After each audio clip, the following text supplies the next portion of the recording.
What is up and is going on, guys? Simpzy here, and welcome back to another episode of my FIFA 15 Manchester United career mode. In today's episode, we have two matches, the first of which is against Stoke City, and then later on the episode we have a match against QPR. Just to quickly recap the last episode if you haven't gone and watched it, we had two fairly boring draws. The first was a home match against Newcastle. We end up drawing 1-1. Wayne Rooney did save us in the dying hours with an absolute screamer. It wasn't that great of a goal. It's just he actually fucking belted it at the goalkeeper and nearly hit the roof of the netting. And then we went down to White Hart Lane to verse Tottenham Hotspur, and we end up drawing 0-0. So kind of a boring, but we still got points from the draws instead of losses, which is great.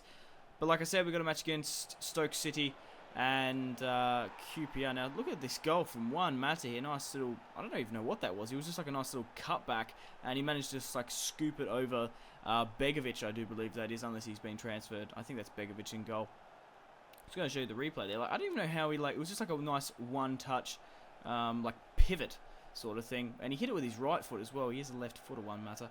So guys, what I've been noticing playing this Manchester United career mode is I've been feeling that we haven't got like a triple threat like in my Real Madrid career mode. We can't bring off the players off the bench and have like a burst of play, and we are pretty low on squad depth. So we actually are in the January transfer window this episode. We do end up winning 1-0 over Stoke City from that goal from Juan Mata, that nice little scoop pivot. I don't know what you would call that, but I thought it was a good goal. Both sides had limited number of chances, but we were able to capitalise on it with Juan Mata.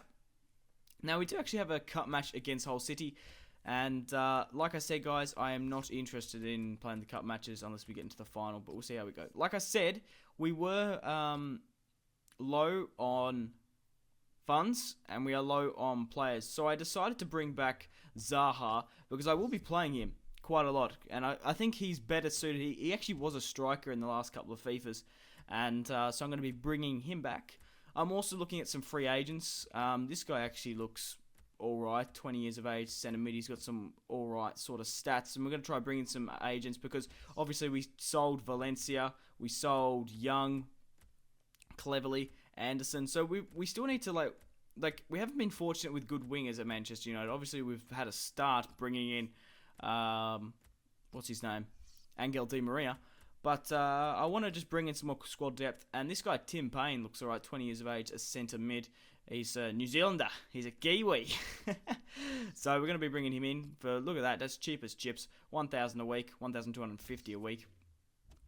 But he's a new signing. We're going to be having a look at his stats. But if we bring back him, Zaha, I will be looking into bringing back Nani and maybe Javier Hernandez. But seeing as he's at loan at Real Madrid, I am doing a Real Madrid career mode. I think I might mix up a bit. But a 56 overall, he's got 72 acceleration, sprint speed, and agility. So he's an alright squad depth player. He probably won't burst into the next Messi, but it'll be decent squad depth-wise. Now, I could have gone out and bought some new players, but I thought I'm actually going to be playing with Zaha next season. So I'm going to be playing with him. I'm not going to be selling him. I'm not going to be loaning him out again. Nani, I'm probably going to sell next season, but I actually don't mind Nani. I don't mind Nani in career mode. He's always been a beast in career mode. And I want to bring him back because I think he's better than Valencia in this FIFA, just to give us a little bit of squad depth. Now, Jones, unfortunately, he wanted to be transferred. He was a bit unsettled at United. So I thought, okay, I'm going to put him out on a loan and see if anyone can grab him up, because I'd rather put him out on loan to get experience rather than sell him on. And we did actually loan him off to Atletico Bilbao. Now, we do have a match here against Hull City, a simulation match. Like I said, I didn't really want to play the cup match that much. But obviously the risk you run when you are simulating an injury. So Robin Van Persie picks up one in the 32nd minute. Mats Hummels picks up one in the 43rd. And Wayne Rooney picks up one in the 55th. We're still 2-0 up at home against Hull. And we would have probably had a bigger scoreline if I played, to be honest. Playing Hull at home, Jesus. But fortunately for us, Robin Van Persie's only out for 3 days, which is just nothing. David De Gea here is a hot target in this January transfer window. I never say no to a transfer. I always like to counter because sometimes you can get ridiculous bids. Like if someone bought David De Gea at this point in time for 60 million, that is ridiculous, I think. Tyler Blackett here, 65 overall, 20 years of age. He's going on a short-term loan to Derby County. Now, we do have a match against QPR, like I said in today's episode. We did beat Stoke 1-0. And the top goal scorers of the Barclays Premier League are currently Robin Van Persie, Radamel Falcao, and Edin Dzeko.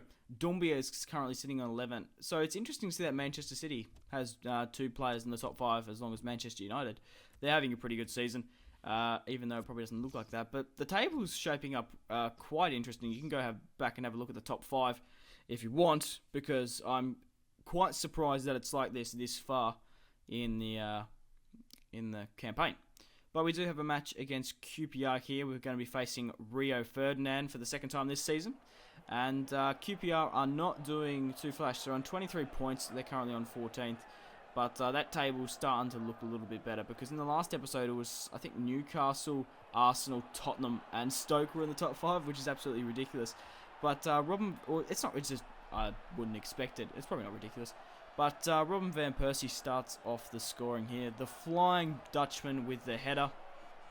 And it was a nice header there to get past the QPR goalkeeper. He actually headed it into the top left-hand corner, which is... Oh, he didn't really actually. From that other angle, it looked like it was further and curling up a lot more. But still a 1-0 against QPR. Juan Mata on the ball finds Robin Van Persie. He feeds it to Wayne Rooney, and he scores again from a pretty audacious place, obviously, in the match against Newcastle. I think he hit it a lot harder, but it was relatively close to the same goal. 2-0 up at QPR, and it's a good shot of the team there getting involved. Vidal with their high fives, and Angel Di Maria as well. So guys, if you are enjoying this Manchester United career mode, make sure to leave a like on this video, support my channel and this series. I would really much appreciate it. Also, been asking in the last couple of episodes, how many seasons of Manchester United should I do? I did 7 seasons in FIFA 14 with Real Madrid. I did 3, 4 maybe. I never know exact, but a lot more than 1 season where I did with like Barca, Chelsea, Manchester City, and I did do. But then I ended up doing 4 seasons with QPR. So let me know how many seasons you'd like to see. I'm sure, obviously, if I'm enjoying it. If we even get to 7 seasons, I'll let you know. But Zaha, hey, we did bring him off the bench from his loan, and he starts off the scoring here. So what a promising candidate, and that's what he's going to be doing for me. I'm going to be putting him and Adnan Januzaj up front.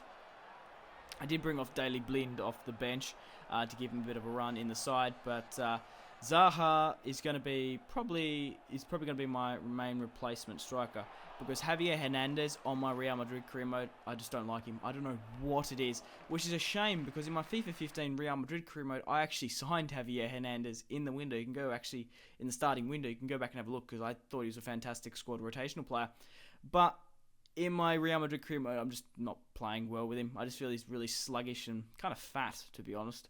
But he could be polar opposite in my Real Madrid, in my Manchester United career mode. So once I didn't want to recall him, because I already recalled Nani and Zaha, and then we'll see next season and evaluate his squad position next year. But guys, we are coming to the end of the episode. Thank you very much for watching. If you watched all the way through, I really do appreciate it. Like I said, make sure to leave a like to support my channel, and I'll be bringing out more career mode tomorrow for you guys. So thank you very much for watching. Simpzy out.